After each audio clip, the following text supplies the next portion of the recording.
Frankly speaking, I perfectly agree with you. So that's why when you take a look at the report have taken into account of the different, definitions and views of the ethics as well. I perfectly agree with you.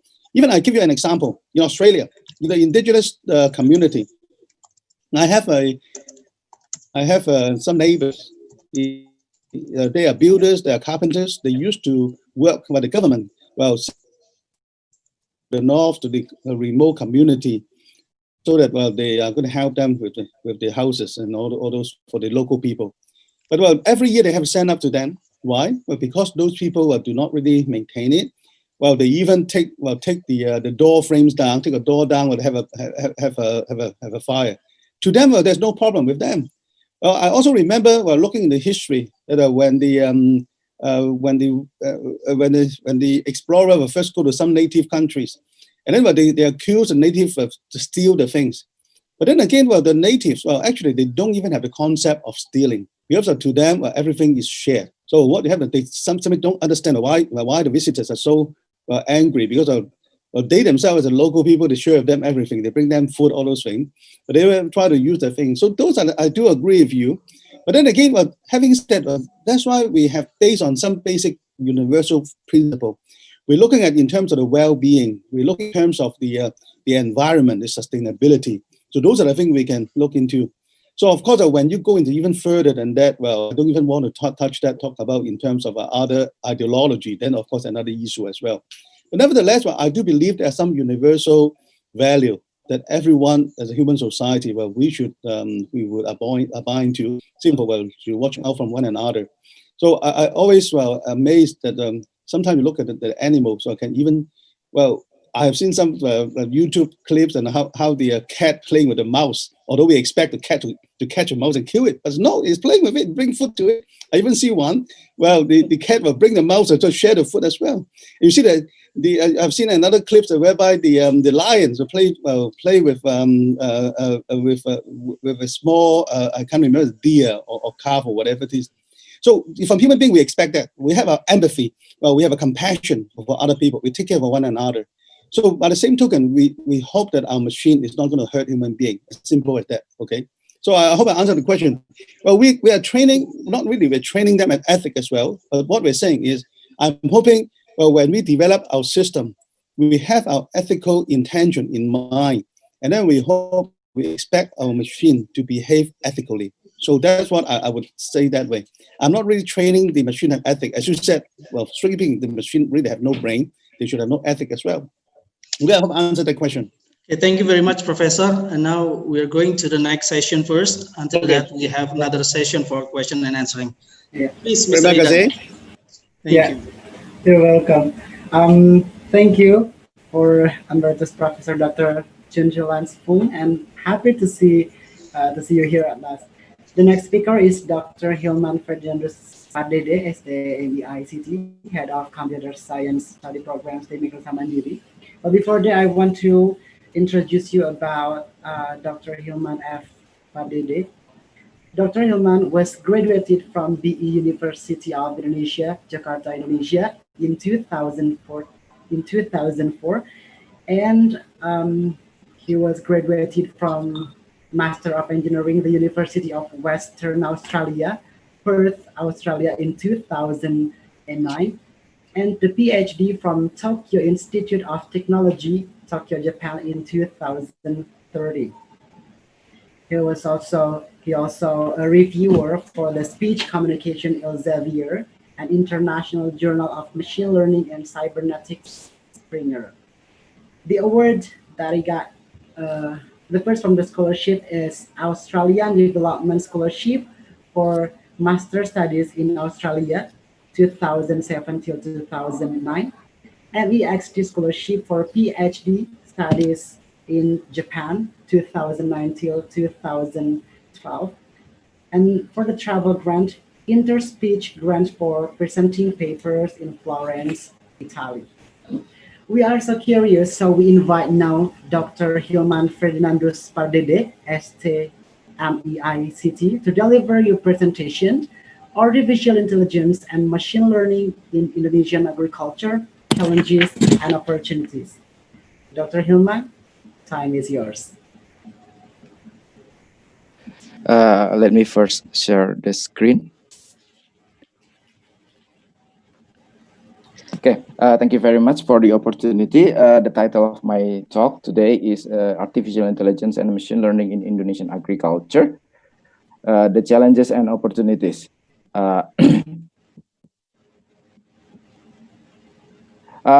Sorry, I think this mostly have been mentioned by the moderator, so this is some bright biography of mine.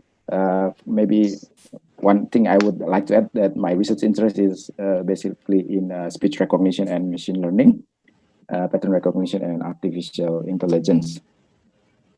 This is the agenda of my talk. First, I would like to present a little bit trend of artificial and intelligent machine learning, especially in agriculture, and then I will share mostly our studies and our research in this area, and then talk a little bit about opportunities and challenges. As maybe some of have been mentioned by Professor Fang, artificial intelligence basically an area in informatics that aim to teach computers so they can mimic human intelligence or human behavior. There are many approaches for artificial intelligence, but currently the most popular one is by applying machine learning.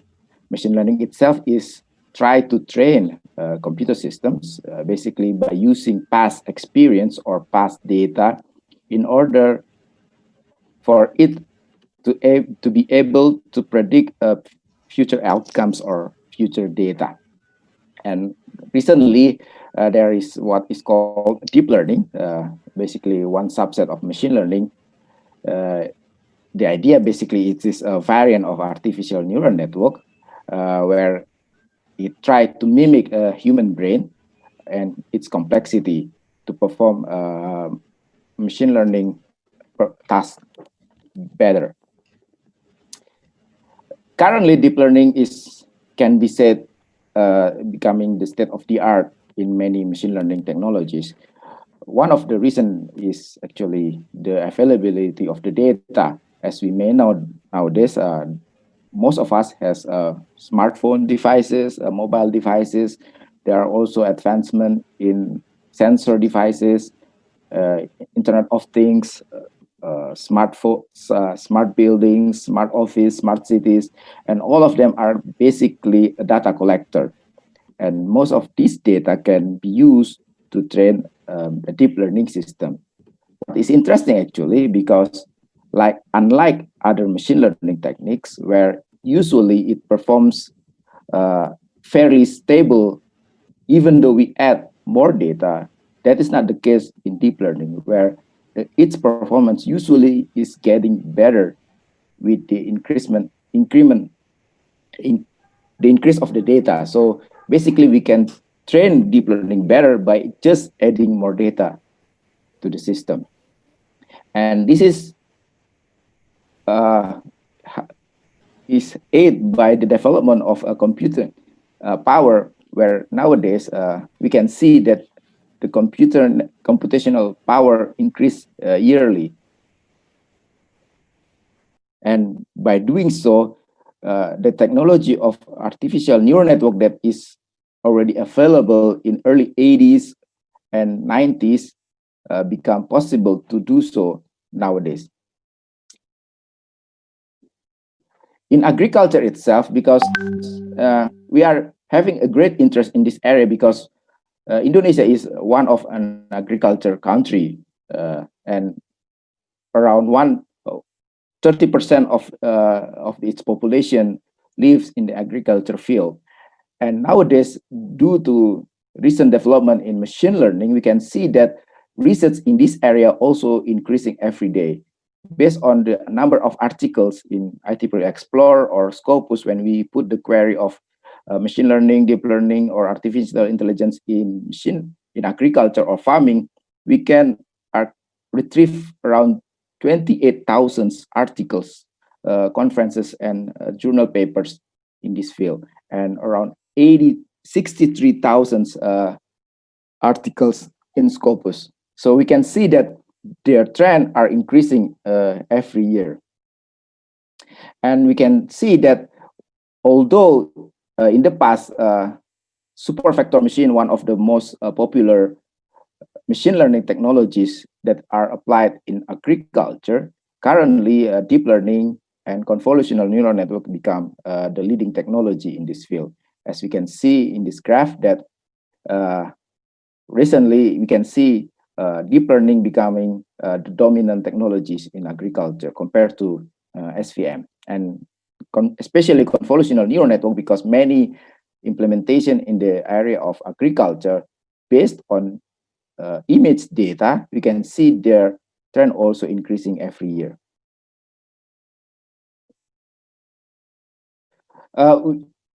Our center, Research Center for Informatics, also involved quite heavily in the area of agriculture.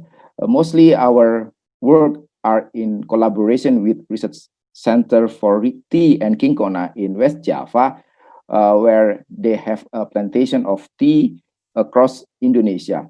Actually, the reason of our collaboration because the need for them to have an automatic devices for plant disease detection and clone disease detection, because normally they use it, they conduct a manual inspection for plant diseases and clone identification manually. So they have to travel across Indonesia to every plantation in Indonesia to detect the diseases of the tea or the diseases of or other types of plants.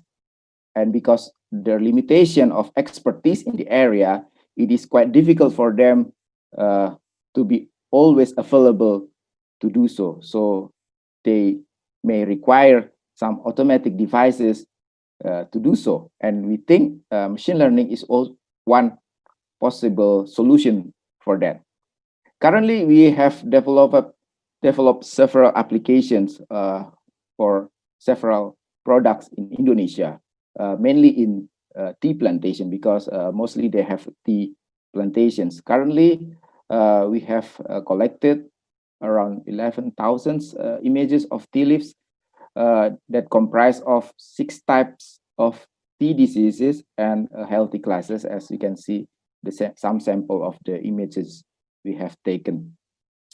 We also have collected around 7,000 of images of 11 clones of tea, because they develop in Indonesia, they develop several types of tea, and these clones of tea have distinctive characteristic and quality.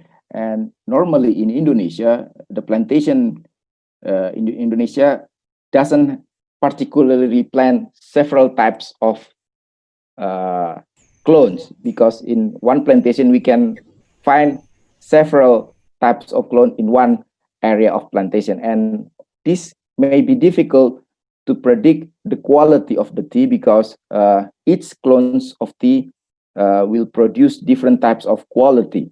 So normally they have to check manually which section of the plantation that is planted by certain types of clones. And it may be difficult if they have to, because not all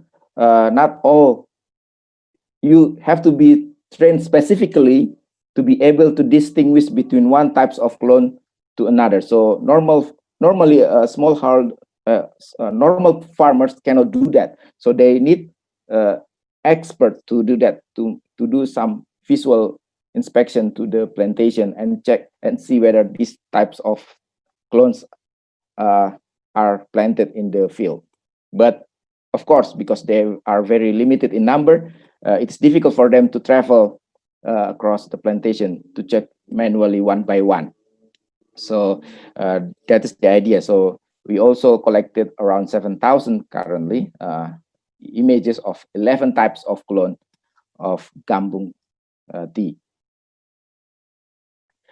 Other than tea, we also have collected around 1,800 images of strawberry, because normally strawberry is graded according to the size and to the color and to the shape.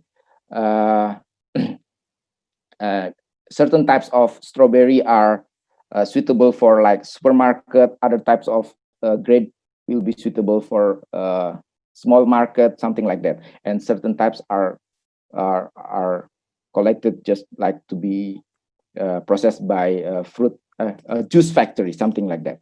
So it is also important if we can develop some automatic identification of the grading of the strawberry fruit. We also collected around 8,000 images of mangosteen.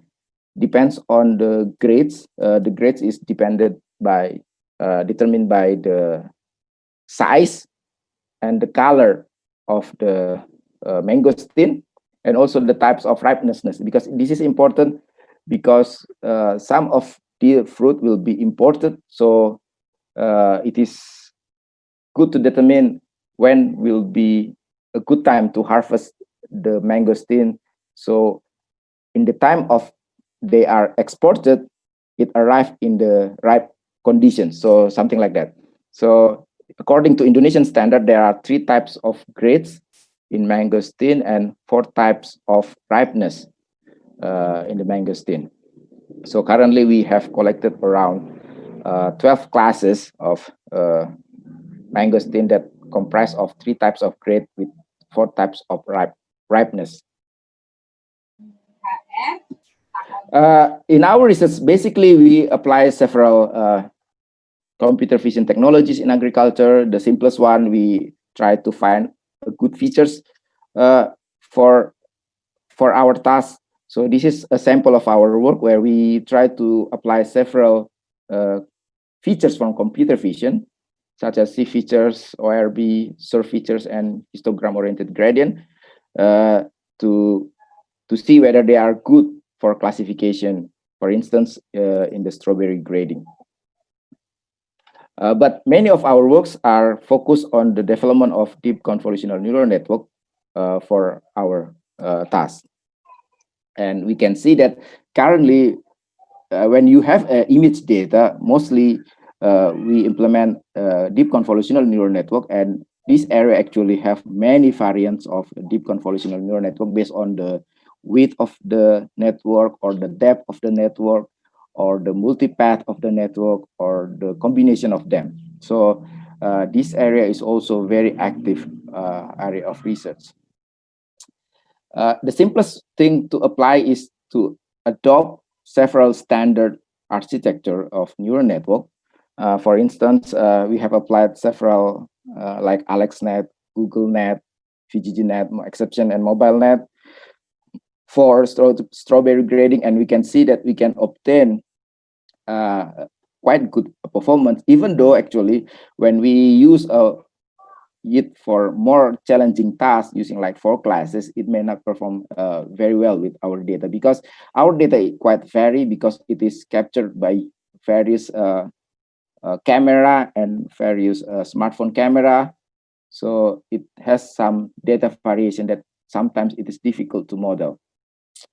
We also apply for a T-clone identification. T-clone is actually particularly difficult for our task, because normally we cannot get a good result when we try to identify more than 4 or 5 classes of clones. And basically, we nowadays, even though we have collected until 11 types of clones, the performance for 11 classes is still not very good.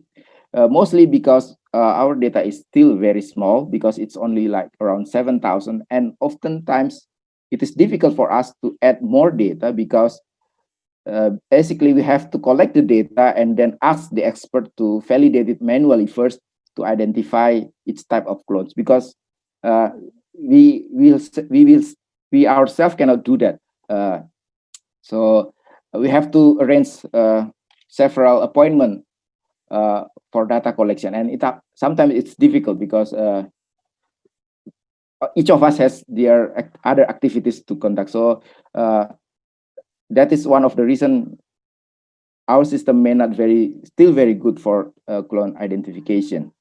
We also have we implement TCNN for T-clone identification, and we can see that it is because diseases is more distinctive from one disease to another.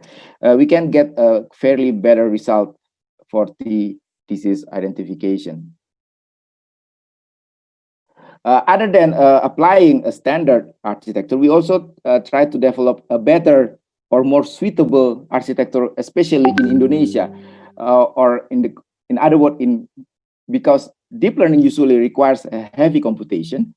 The challenge is sometimes if we try to apply a very complex or very advanced architectures, our computational machine cannot do that. So we have to try to,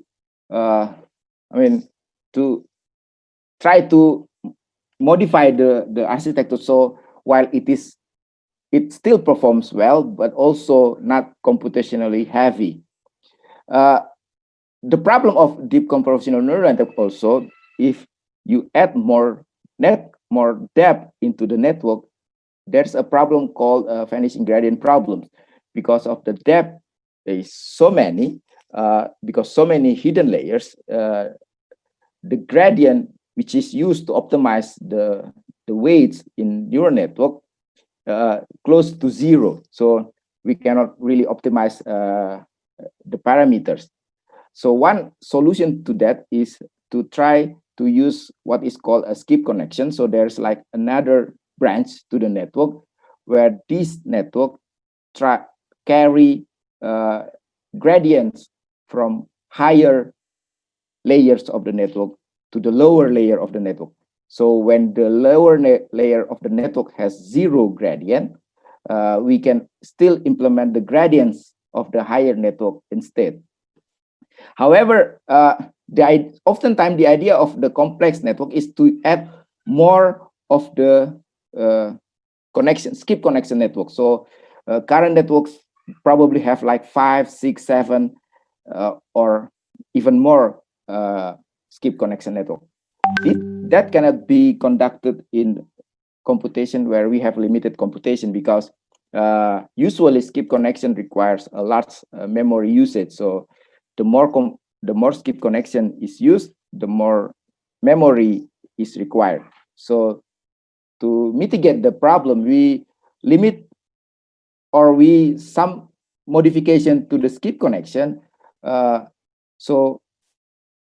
Instead of having more skip connection, we limit ourselves to only have 2 connections, but we have some modification to the skip connection. So it's still like carrying information with many skip connection. So there's like another 1 skip connection that like carry the rest of the many skip connections. And we apply it to our problem. And we find that using that kind of connection, our system actually can perform better compared to the standard architectures that are proposed. Even though our network has much smaller number of parameters, so it means the model will be smaller and also quite fast computational training time.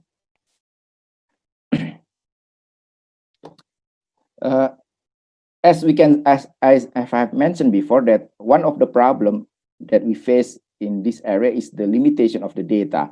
So to overcome this problem, we oftentimes do use transfer learning, where we transfer the model from other problem or other domain where it is trained using large amount of data to our problem.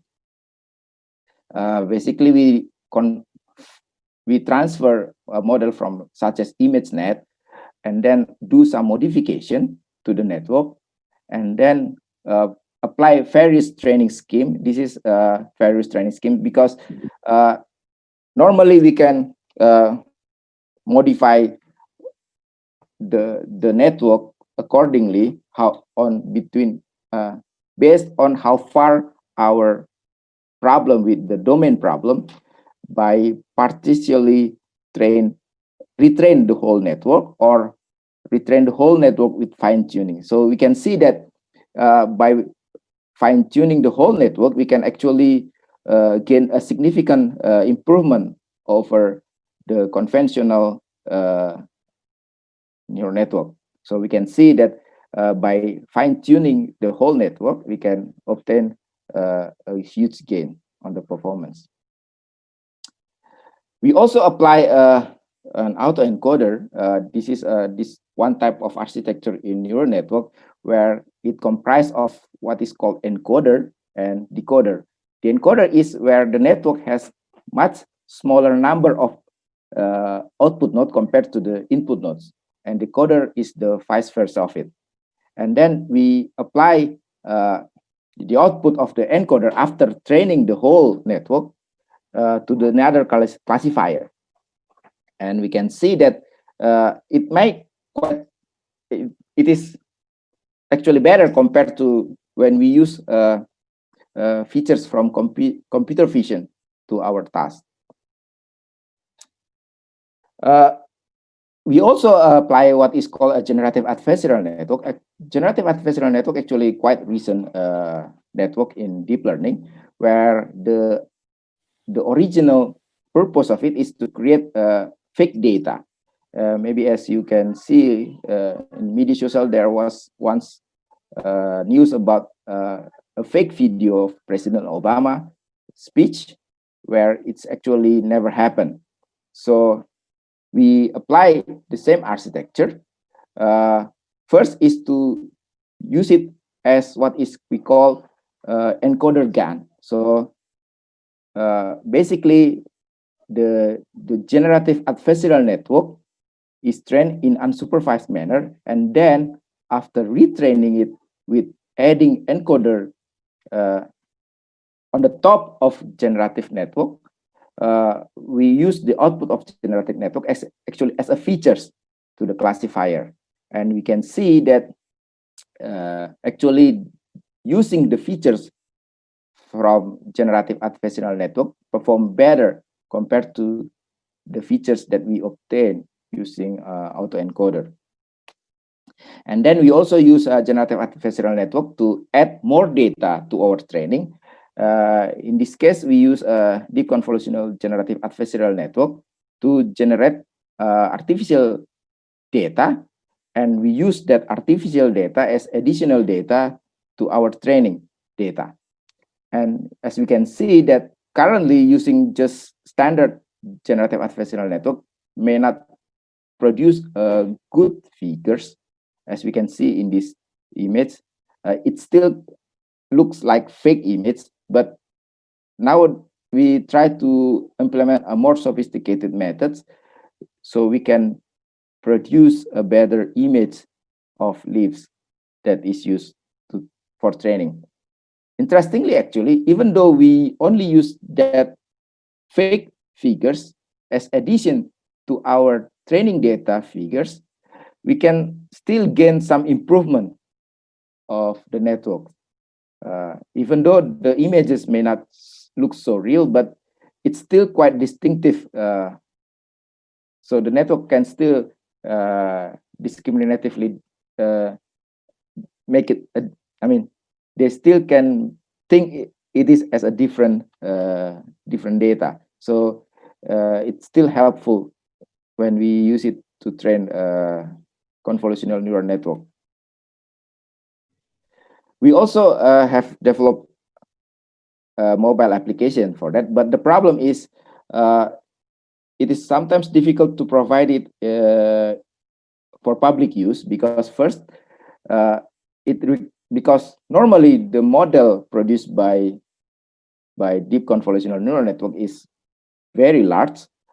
It requires an online servers to save the models, and then that service has to deal with the query from the users.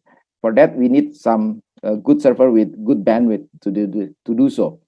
So that is one problem we face in this implementation, because the model is very large. It's like hundreds of megas or even gigabytes. So it is difficult to have it as an online application.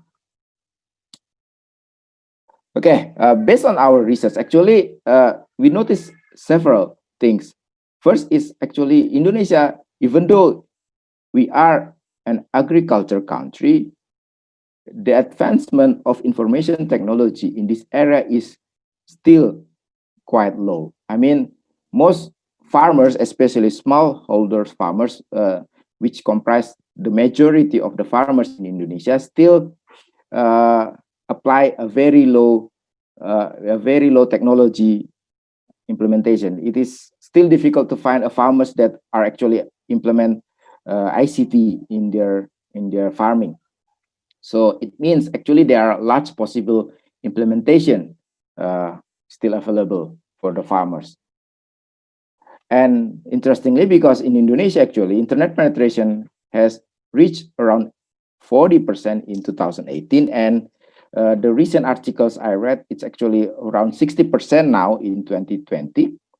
An online application actually possible in agriculture because many of Indonesia, especially in Java Islands, maybe it's different in other islands.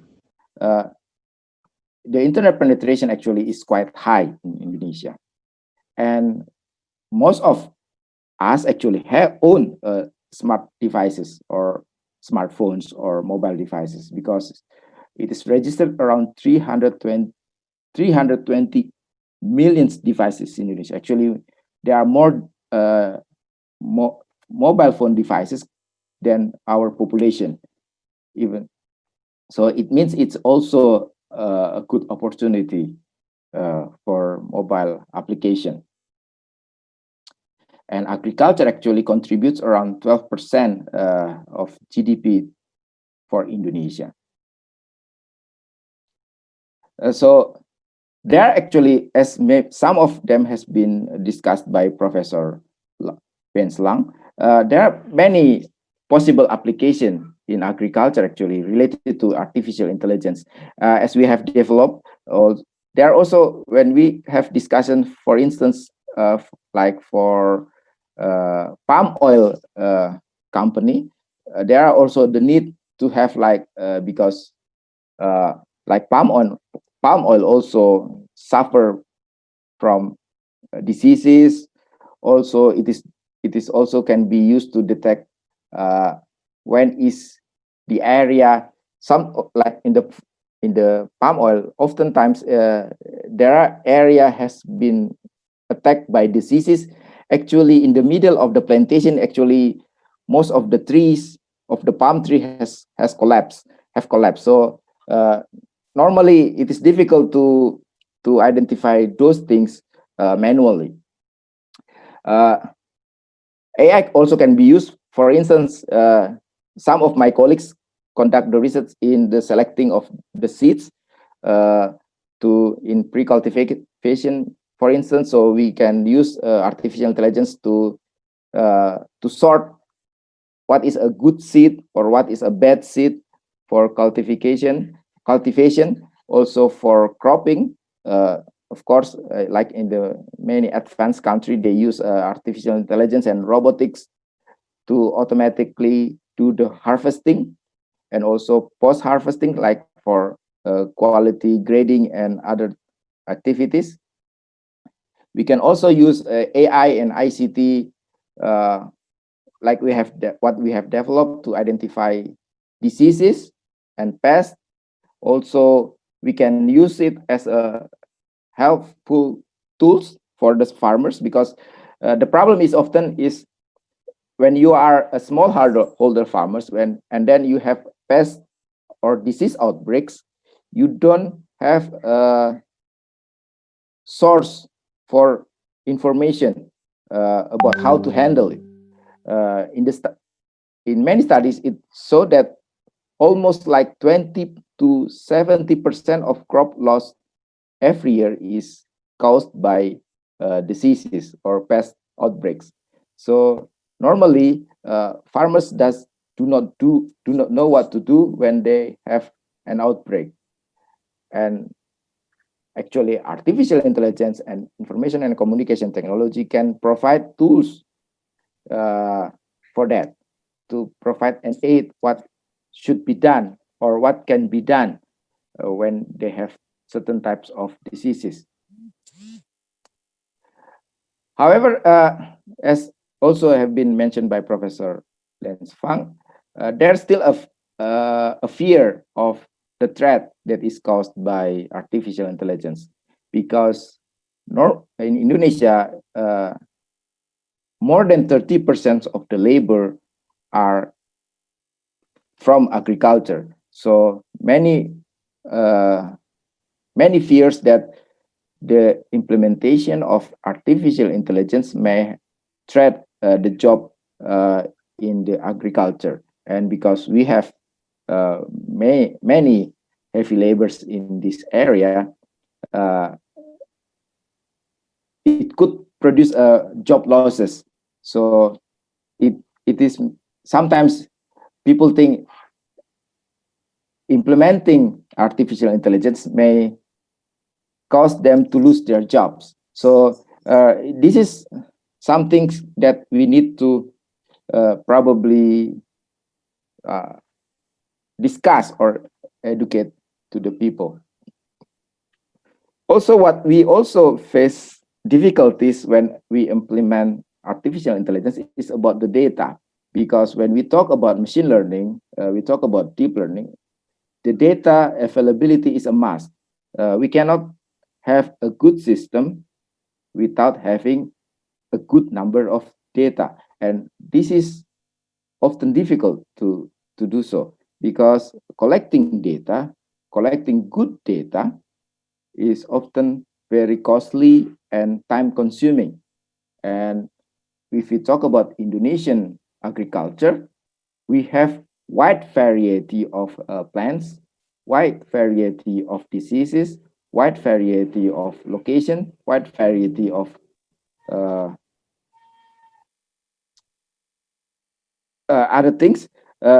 It is often very difficult to have a good and comprehensive list of data that can be used to train to train the system and obtain a good model.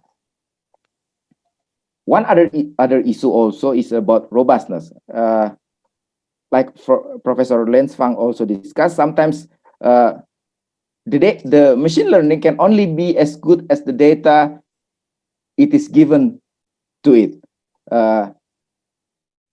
So when we talk about data, there are a lot of data variation that can exist. I mean, for instance, even though we know like these types of disease are identified with certain types of symptoms,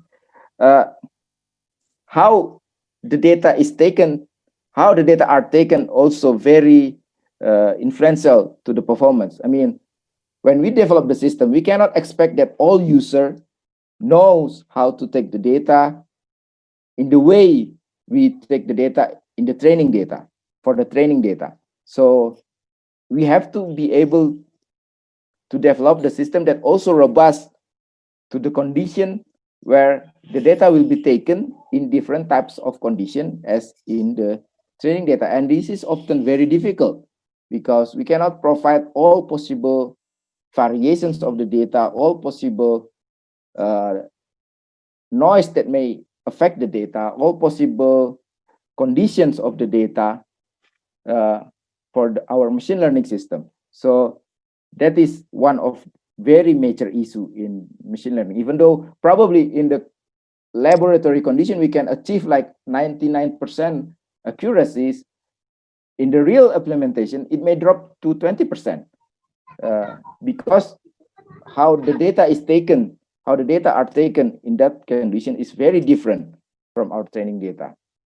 I also read several studies that show that even though the images are the same, by changing only one pixel of the images, one pixel of the image, and use it to test the system, actually many systems fail to recognize. I mean, the recognition rate will be significantly dropped, even though only just one pixel is changed. So the robustness issue always be a big problems in in machine learning and deep learning. And what also we face huge difficulty is the lack of our resources, especially about the computing resources. As we can see here, this is the logarithmic scale of computing requirement for many machine learning algorithms. As we can see that every 2 years, it requires double of the computational power to conduct the training on that model. And if we compare like AlexNet in early 2010 and current AlphaGo Zero, for instance, it actually have a jump like 10,000 times computational power that it requires. Sometimes it's difficult to follow the trend of deep learning because we cannot compete with our lack of computational resources. And also we found that we still have limitation on our low knowledge about machine learning and deep learning, because it is not only about how we understand the data, but also we require to how to understand the model that is so complicated. We often do not know how to tweak these models so we can improve the model to our data. So it is very difficult to have a good results with our current knowledge. Okay, and the last, as a conclusion, you can see that currently deep learning become a dominant artificial technologies, including in agriculture, and because of, we can say that we are still quite behind in the implementation of artificial intelligence in agriculture. There are still great potential for its implementation. However, I think it's still quite far to see a good artificial intelligence implementation in the future, because there are still very difficult challenges to overcome to have a very good system for artificial intelligence. Okay, I think that's all for my presentation. Thank you very much.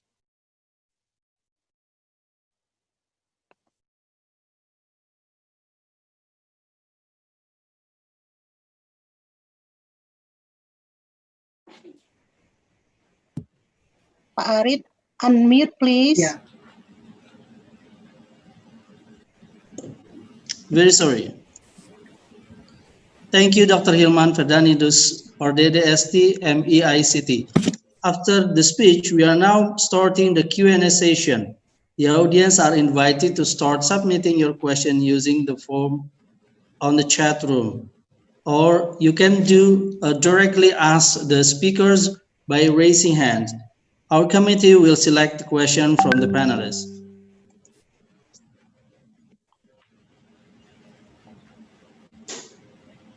Okay. The first question comes from Professor Lansfung. The question is, we did some work on the application of artificial neural networks to the classification of Australian wheat varieties. Proceeding IEEE Region 10 Conference on Computers, Communication, Control, and Power Engineering in 1993. One problem was a lot of environmental factors will affect the crop of each year, like rainfall, temperature, etc. In addition, image processing has the challenges of lighting and orientation of the image, etc. Have that been much improvement to these problems in your work? Thank you, Professor Lansfung. Yes, actually, if we compare in the past of the use of image data for machine learning, actually there have been a great improvement with deep learning. We can say that what the percentage probably for accuracy is largely improved. And actually, if we have the enough number of data that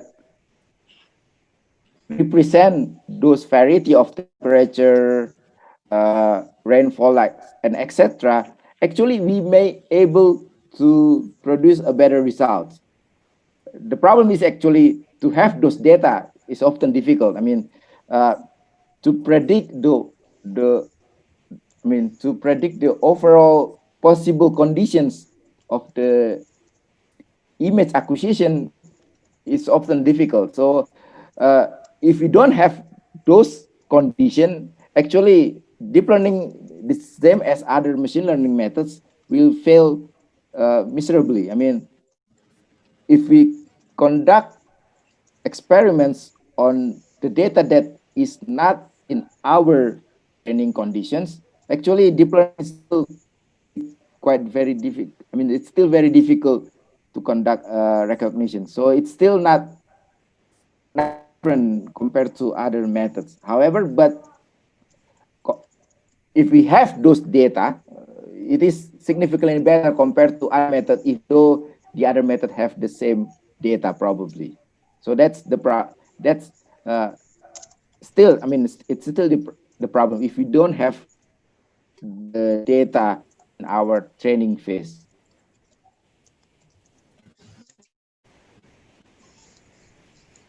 Okay, thank you very much, Dr. Hilman. As I feel curious about what you mentioned on the research of varieties like strawberry just now, and how many data should we bring to have the test, since you have more than 7,000, if I'm not mistaken? How many data that is considered as valid ones if you want to do that? There is no strict rule on how many data, but when we implement machine learning, the more the data, the better. When we talk conventional machine learning, a shallow architecture like SVM, actually thousands of data are more than enough. More data doesn't mean system. The problem with deep learning, actually, if we still add more data, it is most likely to improve. So when we talk about deep learning, especially in images, we talk about maybe 10 of thousands at the minimum, or even 100,000 if it's possible. So there is like the general rule. You have, I mean, if you can collect as many as possible, then it's better than you have a limited number of data. But there's, in my experience, when we have more data, it's still significantly improved, because we have collected the data in several phases. So when we have the first phase, probably we just have like 2,000, 3,000, and then in the second phase we have another 2,000 data we added, and it's still improved. We have the third phase in data collection, it still improved the system. So having more data is still beneficial for deep learning.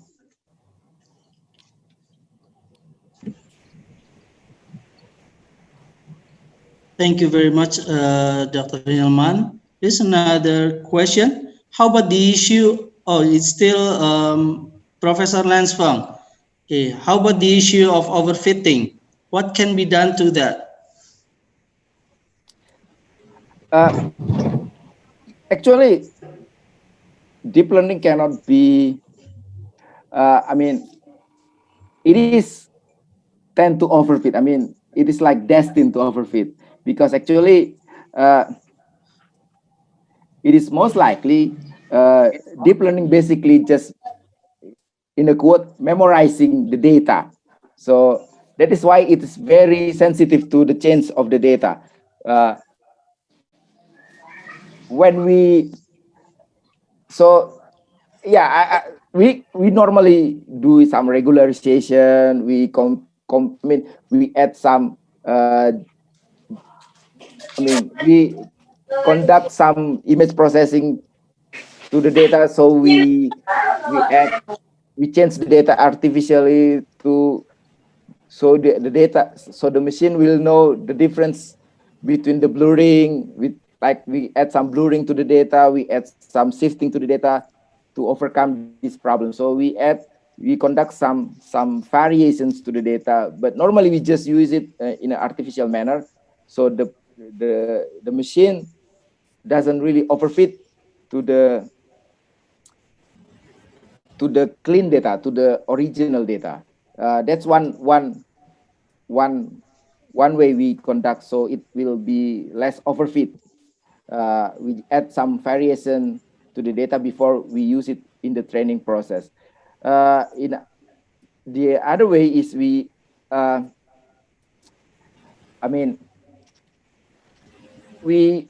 this is also because of our computational problem. We limit the training. We don't really use high iterative process into the training. So we just limit the training into certain number of training, so we can see that it will not be too overfit to the data.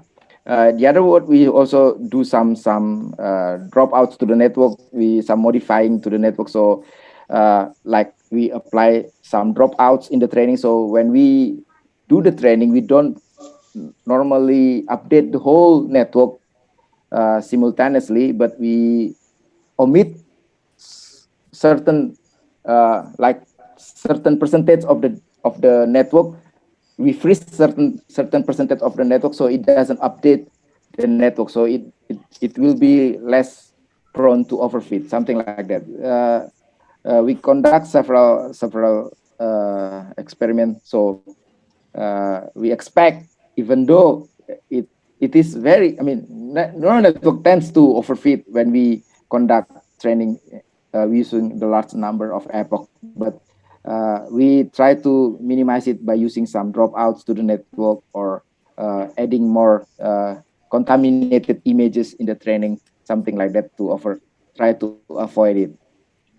Thank you, Dr. Hilman. And here is the last question, I guess, because of the time. It is from Rusiati. For Dr. Hilman, in my opinion, research in Indonesia is limited to conducting research published in scientific journals, but very little research is applied in the industrial world. Why is it like that, sir?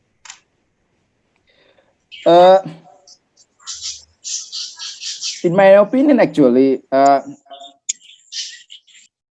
we are still quite behind in research.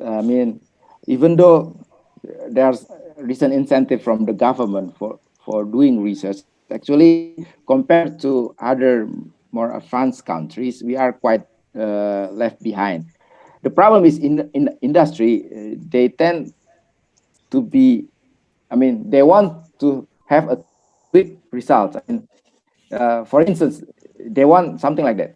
Like we have a previous discussion with PTPN, palm oil company. The problem is, at the moment, we don't have the data, right? So when they want us to implement something like implementation to identify diseases in the palm oil, they want like a quick results. Most industry wants something like that. The problem is we cannot provide, the research cannot provide that, because we are still have to do the research from the scratch.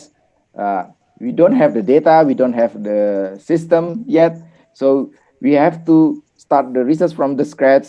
So it may at least take a year to collect the data, to develop the system, and oftentimes they don't really want something like that. They want to have a quick result that honestly we cannot provide something like that. So so it is sometimes difficult to, and there are actually, compared to, there are many private companies from outside Indonesia that actually can provide such service. I'm not sure about how the performance is, but they claim they can do that in short time. So it means that, like, you can have the system in 3 months. Something we cannot do that, because we have to start it from scratch. So that, I think that is also one of the reasons. The second reason, probably because we also doesn't have enough resources to to catch up to the latest. I mean, machine learning, informatics, technology, actually a very fast technology. It changes like every month. There are new technologies, there are new methods. We are still very behind on that. So it's, for instance, like this, like in speech recognition, Indonesian company for speech recognition, there is an Indonesian company in speech recognition, but they cannot compete with Google for speech recognition because they also already have a better Indonesian speech recognition available. So like this company also cannot compete with a bigger company that actually have more resources and more money to develop the system. And if this company try to catch up with them, when they have catch up to their technology, actually the bigger company have better technology. So it's like it is impossible to catch up to the recent advancement for local or small company.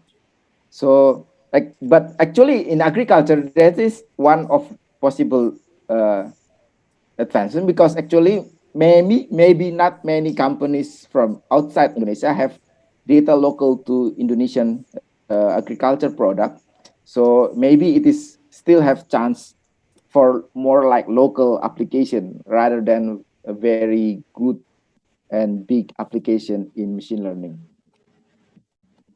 Thank you very much. Okay. Thank you to Dr. Hilman Ferdinando Sparde de STMIK for delivering artificial intelligence and machine learning in Indonesia agriculture, because the time is limited. So the Q&A has been closed. As we know that Indonesia is one of the largest country with agriculture development. So yeah, we need a lot of research in agriculture. And that's so important to match about artificial intelligence and the agriculture. After the keynote speech, we are now starting Next, I'd like to invite Professor Dr. Insinyur Kaman Nainggolan to deliver closing remarks of the discussion. Professor Dr. Insinyur Kaman Nainggolan is Professor of Computer Science Study Program STMIK Nusa Mandiri. Professor Kaman, time is yours. Thank you very much. First of all, I would like to express my appreciation, especially to our excellent keynote speakers, Professor Lance Fang from Australia, with the topic of ethics for human and machine, and also Dr. Hilman Ferdinando from STMIK Nusa Mandiri with the topic artificial intelligence and machine learning, and this applied in agriculture sector. And we have heard it, its challenges and opportunities also explained. Thanks also to Dr. Luisa that has been working hard to prepare this virtual seminar. Ladies and gentlemen, as we have heard the presentation of Professor Lance Fang, it reminds us that any development, whether it is human development or machine development, it has to be based on ethics. He has explained so many things with some example. For example, machine expectation, jobs for tomorrow in Australia, and also roadmap and export opportunity, including also in mining sector, in agriculture sector, soil, water, fertilizer, yeah, and also artificial intelligence for better natural resources. So traditionally, machines have been useful tools for substituting humans in some physical activities. Human beings can be progressively substituted only by artificial systems. So we know that, for example, in agriculture sector, it is labor intensive, yeah, not capital intensive. So I agree with the statement from Professor Fang that sometimes AI will absorb more labor from the, it creates negative impact, yeah, especially in my mind, it is in rural area, yeah, where rural area is usually capital labor intensive. Traditional, for example, in Indonesia consists of 34 provinces and also 514 districts, and also almost 84 rural areas, village level. And we know that in 84,000 rural areas, it is all of them are labor intensive. Yeah. So we have to be, yeah, I agree that we have to be careful when we are going to what do you call it? Invest AI in labor incentive, like in rural area, for example. Next, artificial intelligence, that's explained by Dr. Hilmar Pardede, is very useful technology. Yeah, if I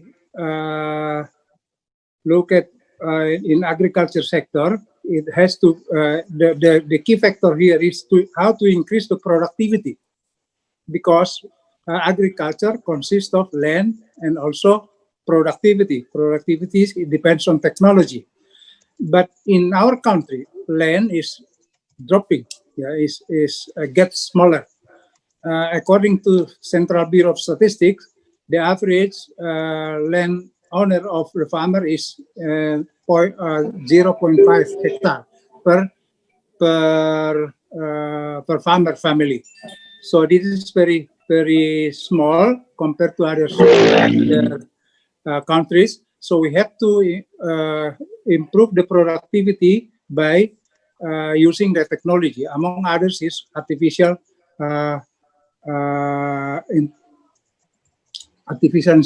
intelligence. So variable related to production of agriculture, that's it.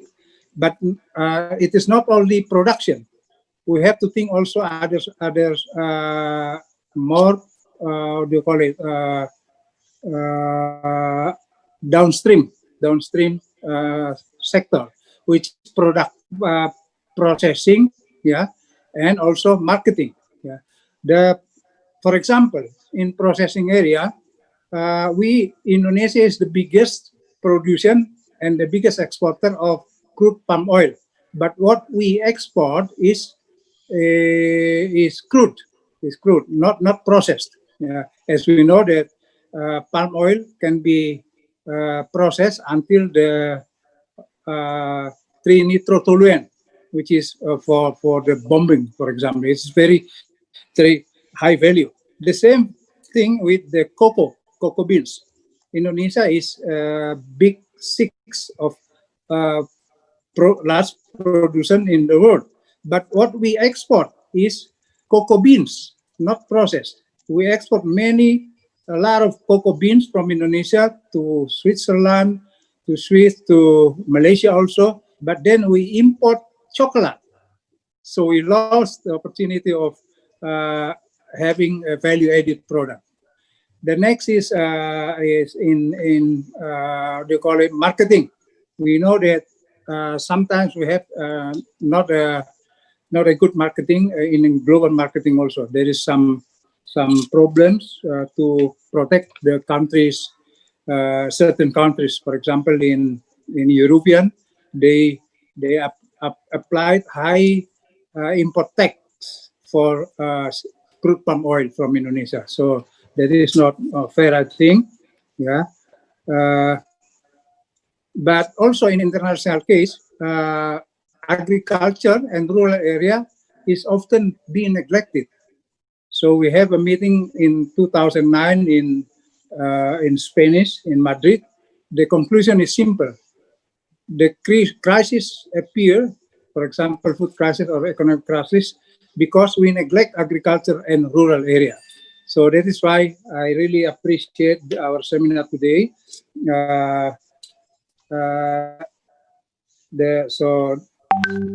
Which is there is a possibility perhaps in the future for Indonesia to apply artificial intelligence to improve the production.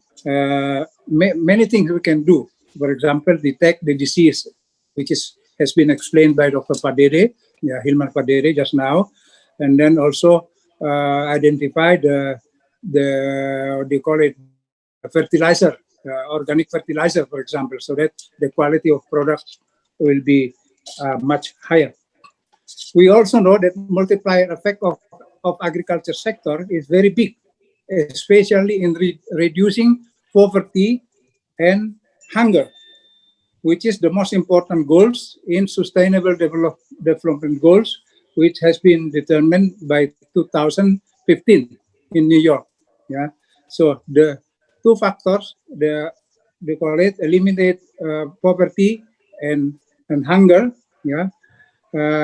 Should be recognized as a very important things that we have to conduct, and I hope that we need to what do you call it, to improve the state of our agriculture sector and also rural area, because rural area the poverty in rural area is about 63%. So also food security also is very dangerous there. So this is a very top priority, because what? In 2030, there have the evaluation in all countries, yeah, in New York, whether we can success in eliminating poverty and hunger. And there is 17 goals in Sustainable Development Goals, which have to be fight. For example, problem have to be finished. Yeah. So that is what I also the what do you call it, the greenhouse gas emission. Yeah, Indonesia has to reduce it by 29% from business as usual, but with the international assistance, it will be 41%. So this is an international commitment that we have to understand. Yeah. And then the use of AI will help farmers to understand their data inside, such as temperature, precipitation, wind speed, and solar radiation also. So the best part of implementing artificial intelligence in agriculture, that it won't eliminate the jobs human farmers, rather it will improve their process. That is very important. Also, there is a fact that we have to have a close cooperation, maybe with FAO, Food and Agriculture Organization. Yeah, there is a example already. FAO have closely cooperated with China. Yeah, China to apply ICT and also artificial intelligence, and the result is very good. Yeah, and also they have a cooperation also with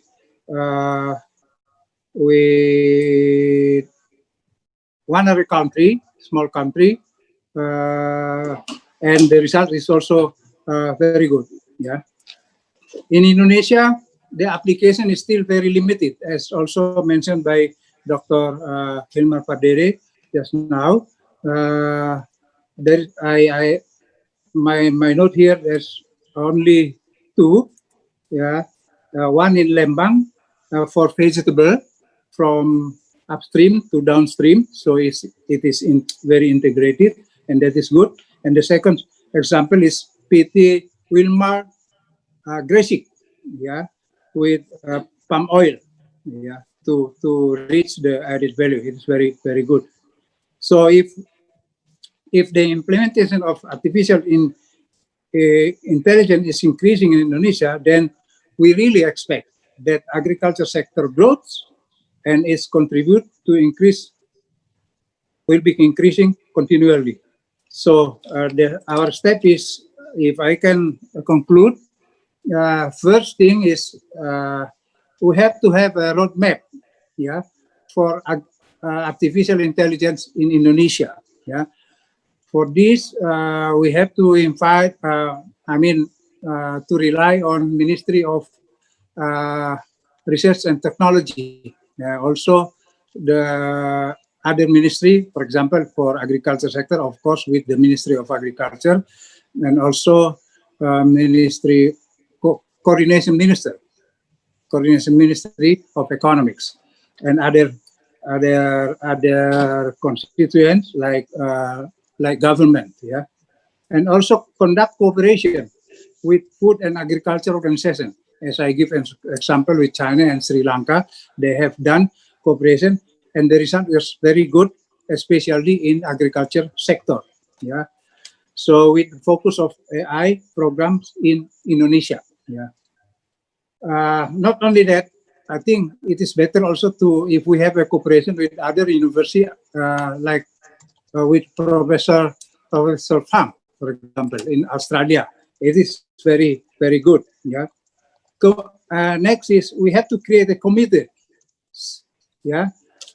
In central government headed by the Ministry of Research and Technology, and in regional government headed by the governor, and also up to, for example, up to mayor, and next up to the rural area, so that it will be from up to down. But the philosophy is bottom up. We have to realize, we have to recognize the problem faced by our small people, like farmers, because our problem really is in there, in the rural area, where the poverty is about 33%. If we can eliminate it, then province will also be the poverty will also be eliminated, and we will successful in 2030, to achieve zero poverty, and also we hope zero hunger in Indonesia, including stunting, for example. Also, we have to conclude to conduct socialization to expected users, and also create a pilot program of artificial intelligence. So I always remember leading by example. Don't just, we have to make a pilot project so that, for example, in agriculture sector, so that farmer can see the result, can see the proof that the artificial intelligence will improve their state of life, for example. So that means it will be easier to implement the artificial intelligence by the end user.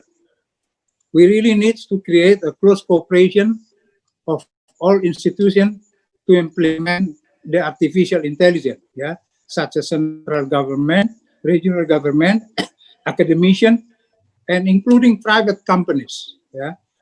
If we are able to do this, I believe that artificial intelligence will be drive mover of the agriculture sector and even other sectors in Indonesia, so we can eliminate poverty and hunger and other 15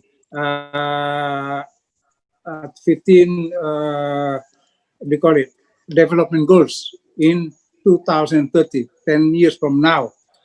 And also we have to remember the ethics, from downstream to upstream, but as mentioned by Professor Fang. I think that is the closing remarks that I can recognize from our discussion. I hope we can follow up this meeting next time. Thank you very much to all of Bapak and Ibu sekalian. Thank you. Horas. Yes. Thank you very much, Professor Dr. Insinyur Kaman Nainggolan, for the closing remarks. And later on, I have writing the link for all the participants to fill out in the chat room. The filling out of the questionnaire will be the proof of your presence. It will be opened until 5 p.m. Jakarta time. You can start filling out the questionnaire from now.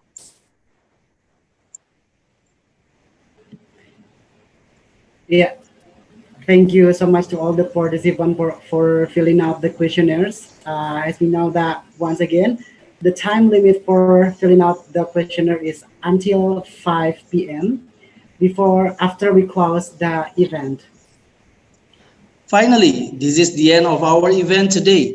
Once again, we thank you very much to our keynote speaker, the Honorable Emeritus Professor Dr. Chanji Lensfong, our speaker, the Honorable Dr. Hilman Ferdinandus, FDD, STMIK, the Honorable Head of STMIK Nusa Mandiri, Ibu Dr. Dwiza Riana, SSI MMMCom, and the Honorable Professor Dr. Insinyur Kaman Nainggolan, for your time, knowledge, and information given to us.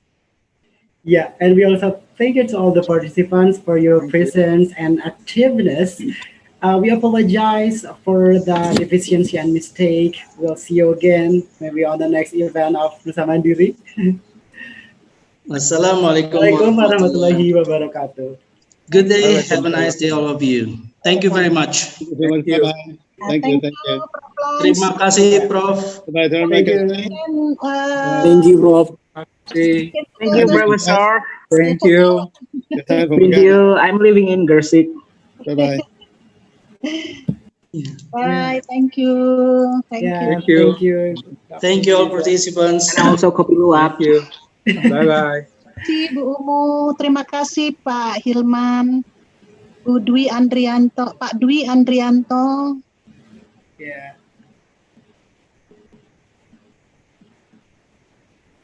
Saya izin ya, Pak Arif, Pak Ridan, Yes. terima kasih. Ibu. Nah, langsung rapat dengan Women in Engineering. Itu juga ya. Thank you very Izin much. Terima Iya, kasih. terima kasih. Terima kasih, Ibu. Sukses, Hilman juga. alhamdulillah. Alhamdulillah. Baik. Tidak apa-apa. Makasih, Prof. Ya, sama-sama Bu Dwiza. Ya, senang. Bagus, Prof. Keren. Ya, Thank you very much. ya. Assalamualaikum. Saya izin. Waalaikumsalam warahmatullahi Waalaikumsalam. Next. Thank you all participants. Thank you all committee.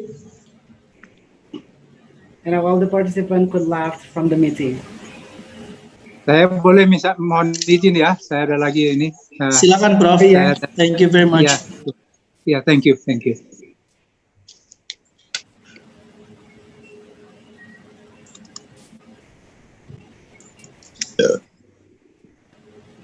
What is that?